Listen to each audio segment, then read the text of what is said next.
Continued reports of Syrian mercenaries fighting in Nagorno-Karabakh. After weeks of conflict over the breakaway region, Baku and Ankara deny reports that Turkey has recruited militants from Syria to fight for Azerbaijan. The first reports about Syrian militants being sent to help Azerbaijan emerged in late September. They came from correspondents for international news organizations like Reuters, as well as British newspapers like The Guardian and The Independent, who tapped into sources they'd developed during years of covering Syria's war.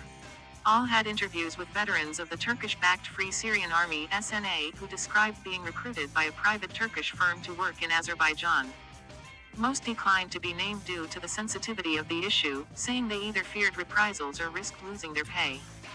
But multiple sources from the SNA have told different Western news organizations they were promised pay ranging from $1,200 to $2,000 per month for work in Azerbaijan.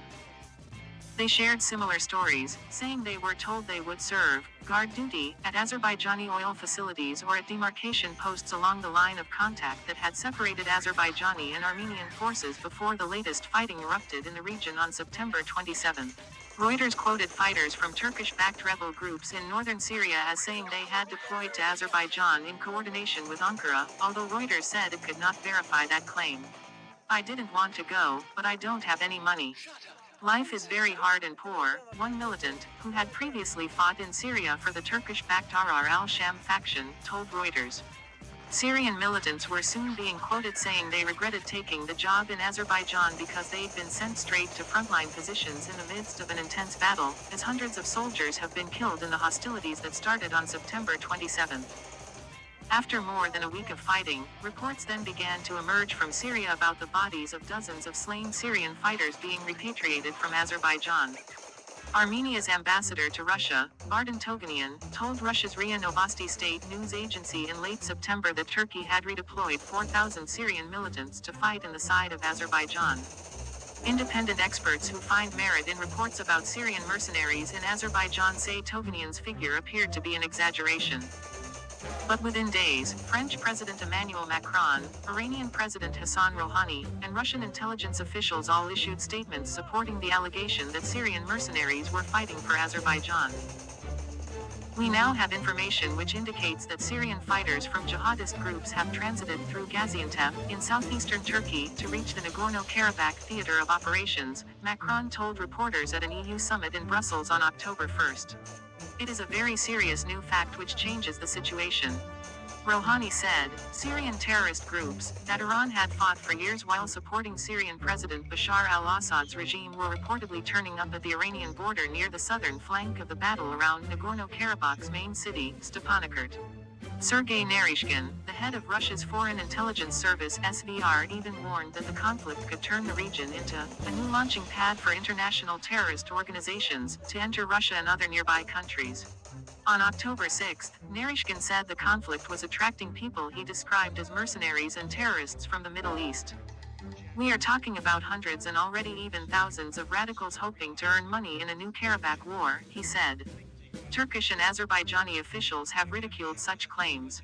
Turkish President Recep Tayyip Erdogan noted that France and Russia, both members of the OSCE's Minsk group for negotiations on resolving the Nagorno-Karabakh issue, have supported the Armenian side with weapons, although the Turkish leader neglected to mention that Russia also has sold weaponry to Azerbaijan.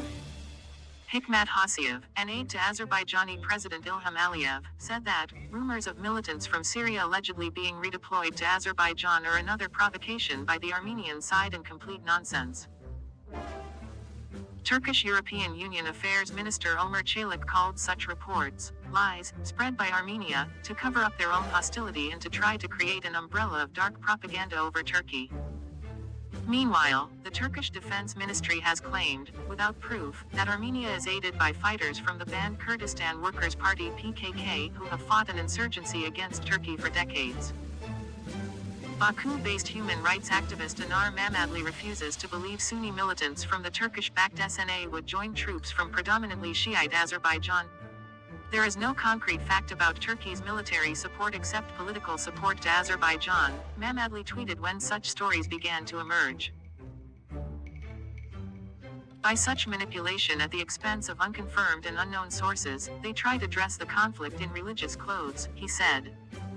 Fresh details were emerging from Syria and Turkey about the bodies of more than 50 slain mercenaries being returned to Syria after being killed by Armenian artillery barrages. Reports in The Guardian and the independent newspapers spoke of distraught relatives in Syria receiving their bodies, and SNA fighters they're launching an anti-recruitment campaign to dissuade other Syrian militants from signing contracts with Turkish security firms to work in Azerbaijan. The Washington Post, writing on October 13 about the repatriation of the bodies of 52 Syrian fighters, reported the deployment of Syrian mercenaries as a fact. U.S. Congressman Frank Pallone Jr. retweeted a story by the Wall Street Journal on October 14 that says hundreds of Turkish-backed Syrian militants have joined Azerbaijani forces.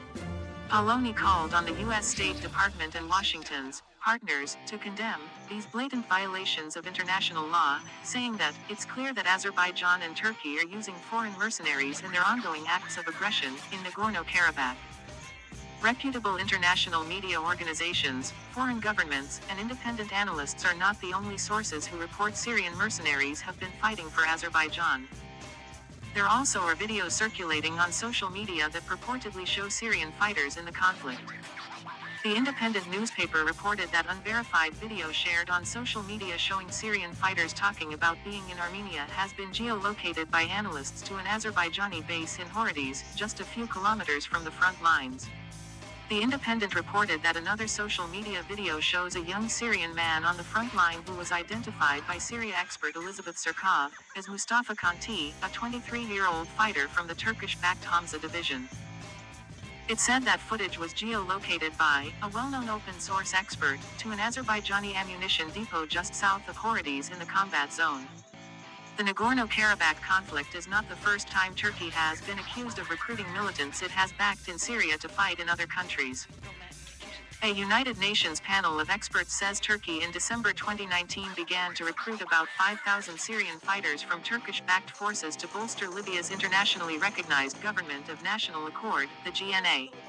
That UN panel also said Russian security contractors had recruited an additional 1,200 Syrians who supported the Assad regime in order to fight for the GNA's rival, Libyan strongman Khalifa Haftar. Numerous Western media reports quoted those recruited by Turkey as saying they had been promised jobs guarding Libyan installations but, instead, found themselves engaged in bitter combat against Haftar's Russian-backed forces. UN investigators also have detailed crimes committed by Turkish-backed SNA fighters in Syria, including kidnappings, rape, and extortion. The pro-government Turkish think tank SETA says 21 of the 28 factions within the SNA umbrella group received support from the United States in order to combat the Islamic State extremist group in Syria.